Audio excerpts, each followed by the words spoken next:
O que uma partida de bilhar disputada sob a luz de candelabros a gás no século XIX tem a ver com a garrafa de plástico que você jogou fora hoje? O que conecta o clique seco e satisfatório de duas bolas em uma mesa de veludo verde com o oceano silenciosamente sufocado por um continente de nossos próprios dejetos? À primeira vista, a conexão parece inexistente, um absurdo, uma fantasia, mas a verdade é que existe uma linha direta. Uma corrente de eventos tão irônica e carregada de consequências que parece ter sido arrancada das páginas de um romance de Charles Dickens ou Júlio Verne.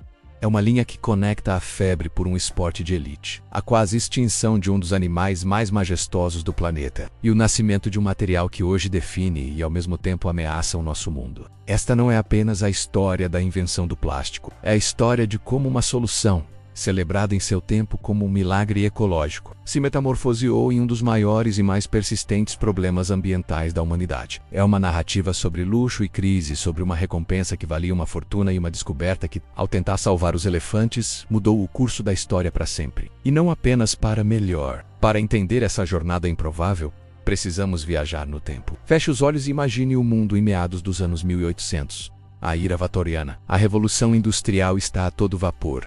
Uma besta de fumaça e fogo forjando uma nova sociedade. As cidades como Londres, Paris e Nova York encham descontroladamente suas ruas repletas de carruagens. Do barulho dos cascos dos cavalos no paralelepípedo e da fuligem que escurece os céus, ferrovias, as veias de aço do progresso, cortam continentes, transportando mercadorias e pessoas a velocidades antes inimagináveis. Neste cenário de mudança vertiginosa, uma nova classe social emerge com força.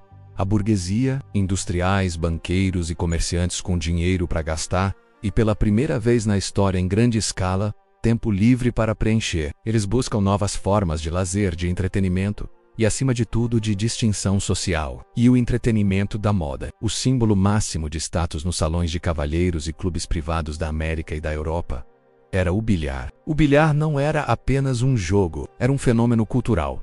Era um espetáculo de habilidade, estratégia e elegância. Os grandes mestres do esporte eram celebridades. Suas partidas atraíam multidões e as apostas atingiam valores astronômicos. Possuir uma mesa de bilhar em casa era a declaração definitiva de que você havia chegado lá. E para jogar como um verdadeiro cavalheiro, você precisava do melhor equipamento. As mesas eram feitas das mais finas madeiras, como o mogno e o jacarandá, adornadas com entalhes complexos. Os tacos eram obras de arte, balanceados com precisão cirúrgica. E as bolas, as bolas perfeitas, aquelas que rolavam com uma precisão impecável, que respondiam ao mais sutil toque do taco com a elasticidade exata, eram feitas de um único material, um sinônimo de luxo, pureza e perfeição: o marfim. O marfim, extraído das presas dos elefantes, era considerado o material ideal. Possuía uma combinação única de densidade, resiliência e beleza. Sua textura suave e seu peso substancial eram o que os jogadores mais exigentes demandavam. Mas essa perfeição tinha um custo terrível, um custo pago em sangue e sofrimento a milhares de quilômetros de distância. A demanda por esse ouro branco não se limitava às bolas de bilhar. Era o material de escolha para as teclas dos pianos que adornavam os salões, para os cabos dos talheres de prata, para pentes ornamentados, cabos de bengala, joias, botões e todo tipo de artigo de luxo que a nova burguesia desejava para exibir sua riqueza. Essa demanda insaciável alimentava um massacre em escala industrial nas savanas da África e nas florestas da Ásia. A caça aos elefantes era brutal e insustentável. Expedições financiadas por comerciantes europeus e americanos adentravam o coração dos continentes, armadas com rifles de alta potência, dizimando manadas inteiras para arrancar suas presas. Estima-se que, no auge do comércio de marfim no século XIX, dezenas de milhares de elefantes eram mortos todos os anos. Para a indústria do bilhar, além da crescente mancha moral, havia um problema prático e econômico que ameaçava seu futuro. O fornecimento de marfim, por mais intenso que fosse o massacre, era perigosamente limitado. O processo de fabricação de uma bola de bilhar de marfim era incrivelmente artesanal e dispendioso. De uma única e massiva presa de elefante, um artesão habilidoso, após um longo e meticuloso processo de corte, envelhecimento para evitar rachaduras e polimento, conseguia fazer, no máximo, 4 ou 5 bolas de alta qualidade. A indústria enfrentava uma crise existencial. O material que definia a excelência de seu esporte estava se tornando proibitivamente caro e cada vez mais escasso. O crescimento do jogo estava diretamente acorrentado à matança de elefantes. A situação era um beco sem saída. Foi então que uma das maiores fabricantes de equipamentos de bilhar da época, a Felanan Colander de Nova York, fez um anúncio que, sem que soubessem, ecoaria através das décadas e mudaria o mundo. Em 1863, em um lance de desespero comercial e uma genial visão de mercado, eles ofereceram um prêmio de $10 mil, o equivalente a centenas de milhares de dólares hoje. Uma verdadeira fortuna na época, menos para qualquer um que pudesse criar um substituto viável e de alta qualidade para o marfim. O desafio foi publicado em jornais e revistas, capturando a imaginação de inventores, sonhadores e charlatães de toda parte. Mas foi um jovem impressor de Nova York, chamado John Wesley Hyatt, que abraçou o desafio com uma determinação obsessiva. Hyatt não era um químico treinado com educação formal em uma universidade de prestígio. Ele era o arquétipo do inventor americano. Um homem prático, um experimentador incansável que aprendia com as mãos. Em sua pequena oficina, através de incontáveis tentativas e erros, ele começou a trabalhar com todo tipo de mistura que podia conceber. Serragem, marfim em pó, goma laca, papel prensado, mas nada chegava perto das propriedades únicas do marfim. A solução, ele acabaria descobrindo, viria de um material instável e perigoso. Conhecido principalmente por seu uso em explosivos e como um revestimento para feridas na Guerra Civil Americana, a nitrocelulose.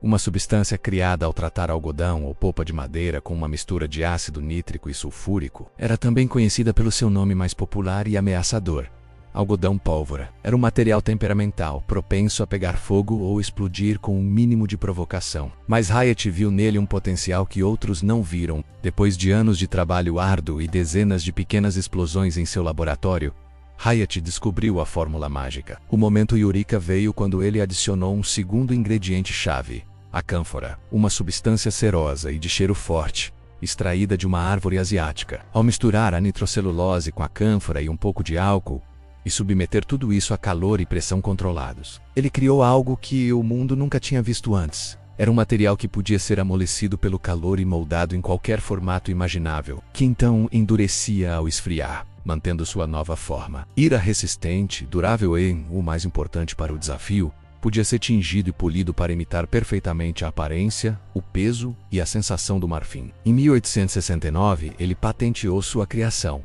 o primeiro plástico sintético comercialmente bem-sucedido do mundo. Ele o chamou de celuloide. Hyatt finalmente tinha um substituto para o marfim. Ele fundou a Albany Billiard Ball Company e começou a produzir as novas bolas em massa. Elas eram imensamente mais baratas, mais fáceis de fabricar e, em teoria, salvariam os elefantes da extinção iminente.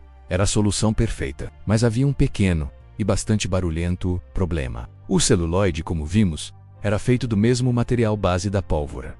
Era altamente inflamável. As novas bolas de bilhar, quando atingidas com força suficiente durante uma partida, podiam produzir um estalo alto, agudo, quase como um tiro de revólver devido ao impacto e à fricção. A lenda, contada pelo próprio Hyatt em suas memórias, diz que um dono de salão de bilhar do Colorado escreveu-lhe uma carta furiosa. A carta dizia que o som ocasional da explosão não o incomodava tanto, mas que toda vez que acontecia, todos os cowboys no salão, por puro reflexo condicionado do Velho Oeste, sacavam suas armas. Por causa dessa instabilidade explosiva e porque os jogadores profissionais ainda sentiam uma diferença sutil na jogabilidade. Hyatt nunca ganhou oficialmente o prêmio de $10 mil.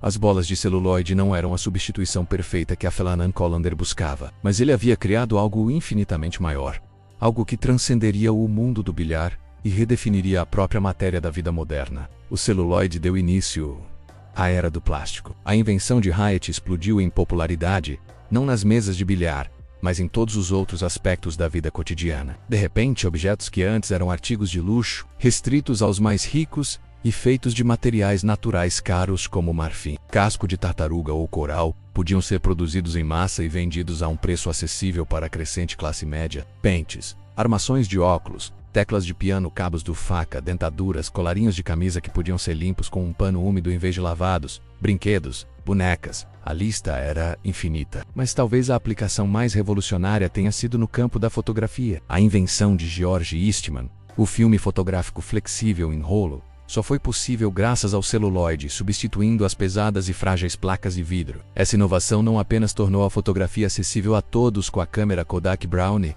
mas também permitiu o nascimento de uma nova forma de arte: o cinema. Os primeiros filmes de Hollywood foram todos gravados em película de celuloide. A invenção de Hyatt democratizou o consumo de uma forma nunca antes vista. E por um tempo, os anúncios orgulhosamente declaravam que o novo material estava salvando os elefantes e protegendo as tartarugas. A invenção, nascida da necessidade de proteger a vida selvagem da demanda por bolas de bilhar, foi celebrada como uma vitória da conservação, uma solução engenhosa e moderna para um problema mortal. A humanidade, através de sua genialidade, havia encontrado uma forma de ter o luxo sem o sangue. Mas a história, como sempre, é mais complicada. O celuloide foi apenas o começo. Ele abriu as portas da percepção para químicos e inventores, provando que era possível criar materiais inteiramente novos no laboratório. Ele foi o pai de uma prole vasta e diversificada. Em 1907, veio a baquelite, o primeiro plástico totalmente sintético que não dependia de polímeros naturais.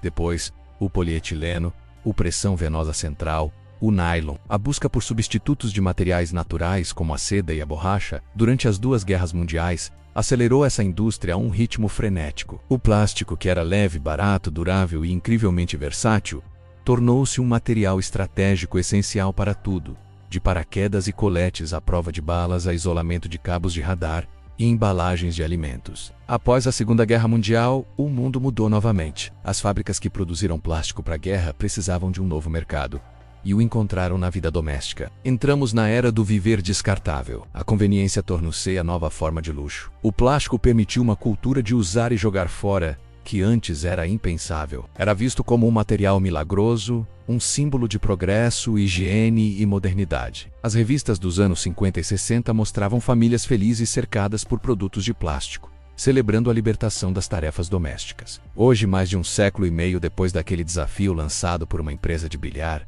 vivemos em um mundo moldado e, em muitos lugares, sufocado. Pela invenção de Hyatt, o material criado para resolver uma crise ambiental se tornou a fonte de outra, em uma escala que ninguém naquela época poderia prever. A ironia é profunda e dolorosa. A tentativa de parar a matança de elefantes por suas presas deu origem a um material que agora ameaça incontáveis espécies em nossos oceanos, que entope nossos rios, contamina nosso solo e se infiltra em nossos próprios corpos na forma de microplásticos. De um problema visível e brutal, menos a caça, menos passamos para um problema invisível, onipresente e talvez ainda mais perigoso. A história do plástico não é uma simples narrativa de vilões e heróis. John Wesley Hyatt não era um vilão. Ele era um gênio de sua época, respondendo a um problema real com as ferramentas que tinha. A história dele é um lembrete poderoso de que as soluções de hoje podem se tornar os problemas de amanhã, e que as histórias por trás dos objetos mais comuns do nosso dia a dia são, muitas vezes, as mais extraordinárias e cheias de consequências inesperadas. É uma corrente de eventos que começou com uma tacada de bilhar em um salão elegante e nos levou a uma encruzilhada planetária, forçando-nos a questionar a natureza do progresso e o preço, muitas vezes oculto, de nossas próprias invenções. O que você acha dessa incrível e trágica reviravolta da história? Deixe sua opinião nos comentários. E se você gosta de descobrir as conexões ocultas que moldaram nosso mundo, não se esqueça de se inscrever no Histórias que Permanecem.